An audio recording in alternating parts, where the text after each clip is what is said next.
Hi folks, and welcome to this week's edition of Outdoors with Bob Coker. Folks, we're going to take you down to South America. To Argentina. We're going to go hunt with Argos Hunts in Argentina, and boy, people, when you think about going to Argentina, you think about dove hunting, but we learned something different, didn't we? They have big game too. They got big game, and they got as much game just about as Africa does. Yeah, all sorts of things. They picked us up at the airport and we took off driving, and after several hours I thought, man, they're taking us to the middle of nowhere. But little did we know. All of a sudden popped up an oasis, I'm telling you. Beautiful lodge, and it was nice on the inside. They had a community area, it had a pool table, had a massage bed, it had an 8-man jacuzzi tub. They even put Tammy and I in a honeymoon suite, and we had a nice jacuzzi tub right there in our bedroom. It was really nice. Right, folks, and the food was outstanding. China plates, entertainment at night, singing. It was awesome. The food was excellent. It was great. 5-course meals, and like he said, china and tablecloths. It was really, really nice. You would never think that you were in Argentina, that's for sure. Let's take you to our first hunt, which is Bob's youngest daughter, Savannah. Yeah, Savannah, she popped some doves. I'm going to show you how she did. Get your earplugs in. Let's put mine in right quick. Let's see if we can't bust this one right quick. You ready?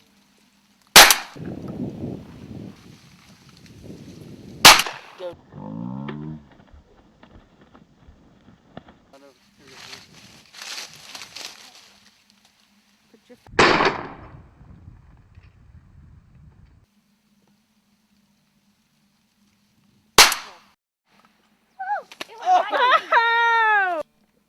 He could have caught it. It came just like right to him. Oh, Savannah! oh! Give some. Woo! Oh, that's what. Well, folks, Savannah, she's not but about 10 in that episode, but she sure was putting the whack daddy on some of those doves. Now we're going to take you to a big game hunt. Really big game. We're going to show you Dana as he's after that big old huge water buffalo. Yep. We didn't know if he was after us. We were after him there for a while. Well, we'll see. Y'all can make up your own mind.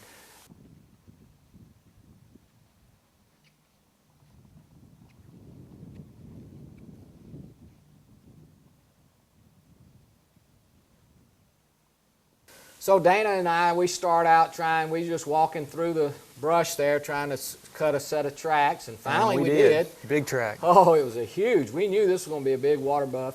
He went into a real thick brush pile, and we knew there was no way to ease in there without him. Right, so Javier came up with a game plan. He sent one of his trackers all the way around to the backside of this big, huge, I don't know, this woods, really thick woods, and the wind was blowing from him to the buffalo, so when the buffalo winded him, he came our way. So the plan was we'd get downwind, get just inside the brush line and hide.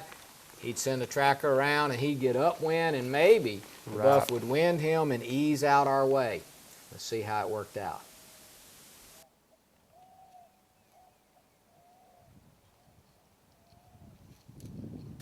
Folks, whenever you get set up and you're waiting on an animal like this, it's always great to draw your bow. Me and Dana always draw our bow, make sure that we don't have any brush in our way and that it isn't going to get tangled up into the bow strings. Or when you're walking through thick stuff like that, you could hit your sights, or just anything could happen. So you always check your bow out, make sure everything's still in the right place, and draw it back, make sure you still can swing either way and make the shot.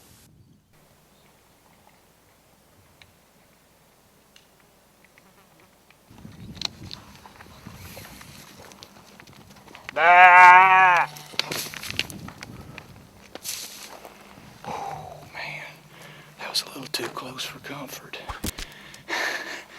It's 20 yards, but he knew it would never stop. I let out kind of a blate, like a goat, but it just scared him. You know, when something like that happens, you got to be mentally ready.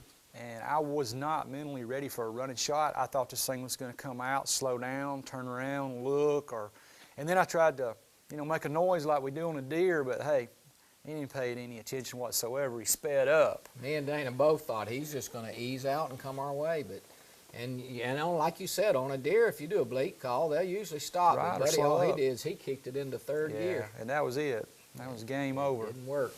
So folks, now we're going to take you and show you Carter and Brandon. They went to a honey hole when they were Yes, duck sir. hunting.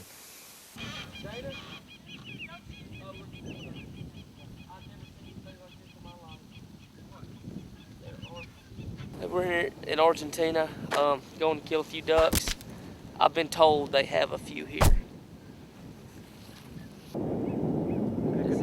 Which one you shooting at? The one with the brown wing or the green head? Holy smokes.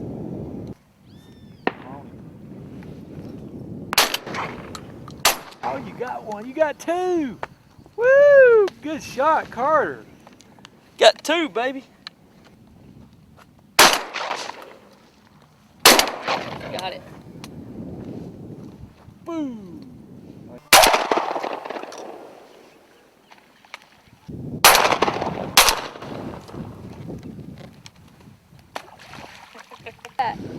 Not too bad. Woo! Woohoo!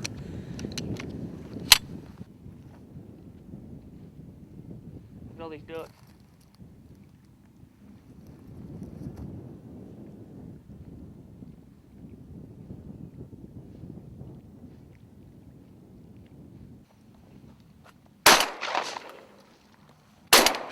Got it. Boom. Oh, he's still up. Vale. Full shot. As y'all can see, we had a pretty good hunt today in Argentina. Ducks were everywhere. It's unbelievable. It doesn't get any better than this. How was the shooting, Brandon? They were coming from everywhere, man. I couldn't even keep my gun loaded. I mean, Ridiculous. it was unreal, non-stop action. Every species we've hunted has been we've been covered in, all in one location. The lodges, you can't talk and speak enough about this place. It's been absolutely fantastic. It's where memories are made. So we're gonna go and hunt some more stuff and see what else we can shoot. It's been a blast.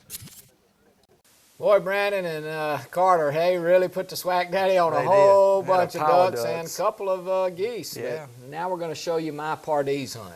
Yeah, which is similar to a quail. Looks a lot like a quail, but a little bit bigger.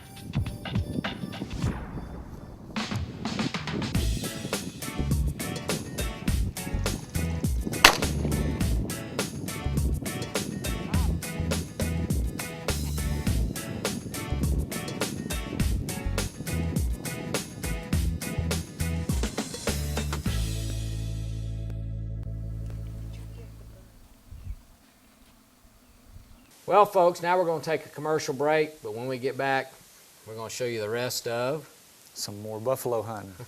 see if Dana gets on him again. Well, folks, we started walking through the brush again until we finally cut another big set of buffalo tracks, and we started following those tracks, and finally Javier spotted him across this open field on the other side of the brush line. Yeah, he's about 200 yards, way too far for a shot.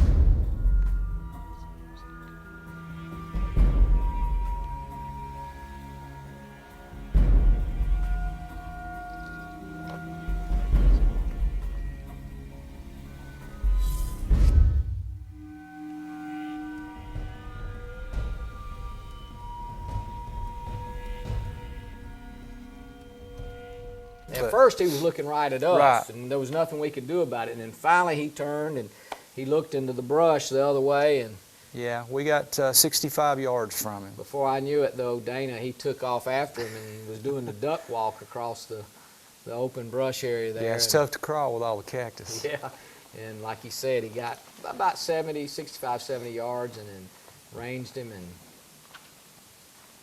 we'll see what happened.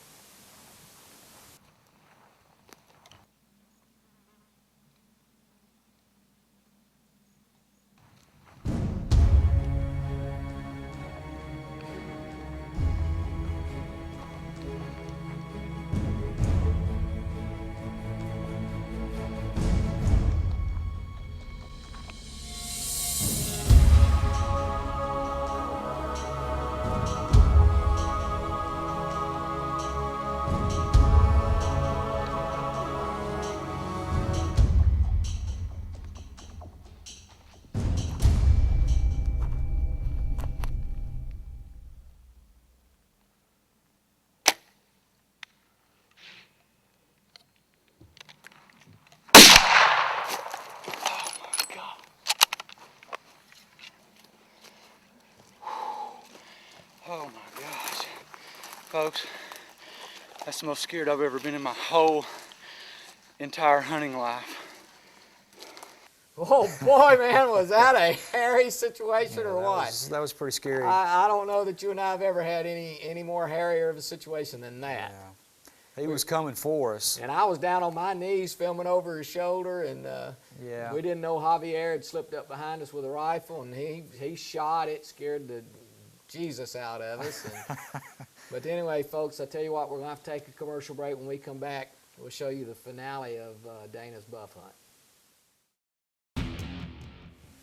Folks, before we continue on with my buffalo hunt, we're going to show Bob shooting some Argentine ducks with his bow and arrow. Yeah, and then we'll get back and finish the Dana buff hunt. Coming around, coming around. Toe of this boot just sprung a leak. Really?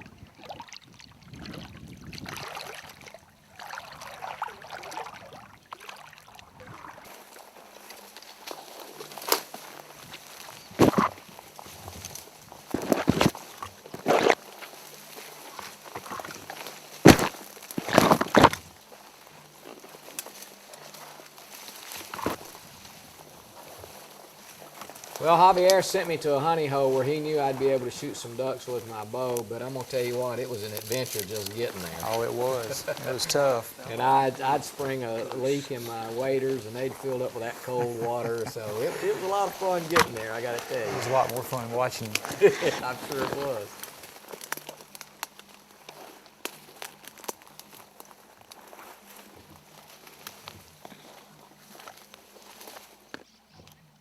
How far? 48 yards.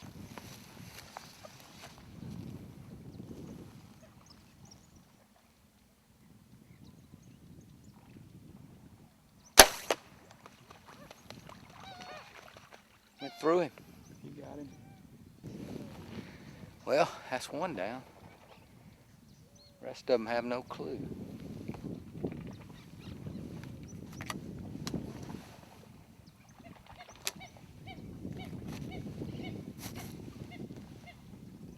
Got him behind that brush.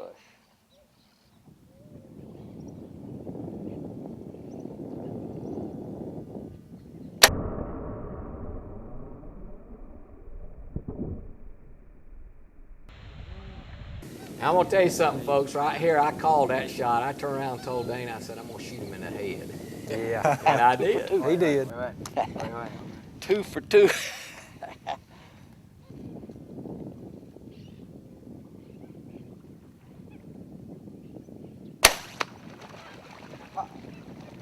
I'll be darned.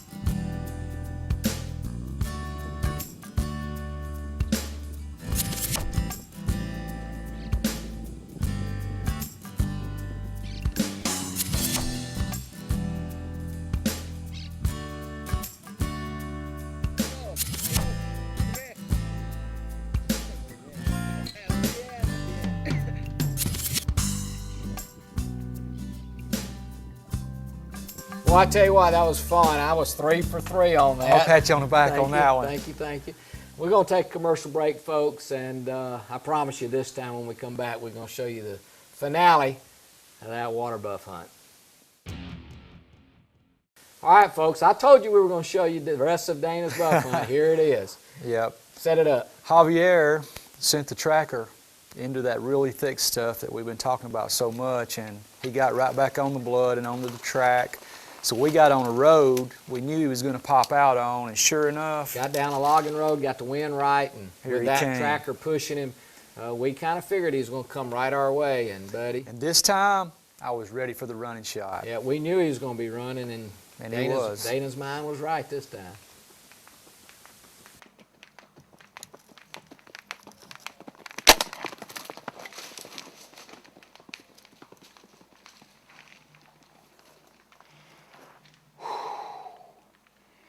He came running by.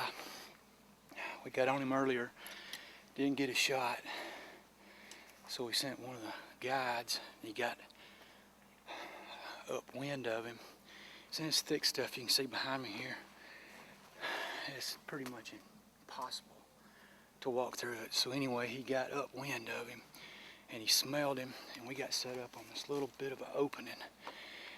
And sure enough, like all the tracks have been showing, he used the opening for his travel corridor, and we were at the right spot. And I'm pretty sure I got along because he was quartering away when I took the shot. Whew, you talking about nervous? Man, that's the biggest animal I've ever shot. Argentina water buffalo. Well, folks, I think I made a good shot. We've got blood just right over here to the left. Our plan worked perfect. Our local guide coming up the road here, he went and got upwind of the water buffalo, and it worked perfect. Excellent. He was in the what do you call this? We call those monte.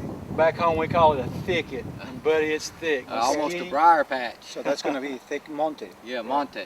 But We he got start calling them upwind, Monte. and the water buffalo came out and came the way of least resistance, which is this trail here that we're on.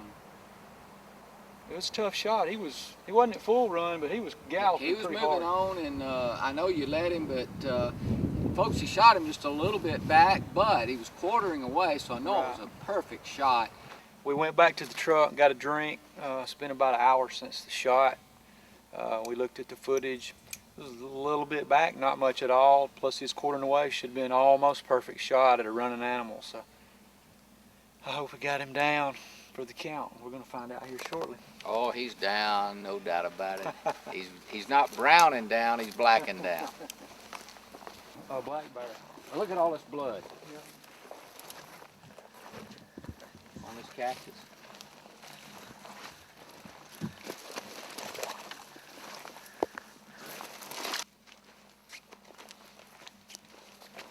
There he is. He's down. I knew I heard that beller just like a black bear.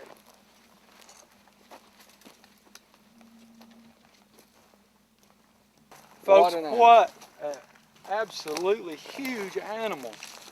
What do you think the weight will be? I think the weight is going to be around close to 2,000 pounds. 2,000 pounds. Well, this is probably the biggest animal I've ever killed. Man, we have had a great trip. We still got several days left here in Argentina. It's absolutely an amazing place. You can see how thick it is where he lives. I was just so fortunate that we got on him the second time. This is a magnificent trophy animal, right, Look at the Javier? curves. Look at that. That's Yes, beautiful. magnificent. Beautiful. Excellent. Folks, if you want to hunt Argentina, this is the place to go. Argo hunts in Argentina. That's right, folks. Call it Eduardo and Betsy and Javier, they'll put you on some animals like this. We've shot thousands of doves, thousands of pigeons, perdiz. Just like a quail. Topped it off with this, and we've still got some more hunting coming up, folks. I tell you what, This is quite a top off. this is an adventure. This is not just a hunt. This is an adventure here in Argentina. Till next week, be safe, shoot 'em straight. May God bless. We'll see you next week on another Argentina hunt here at Argo Hunts. Congratulations, Dana. Buddy.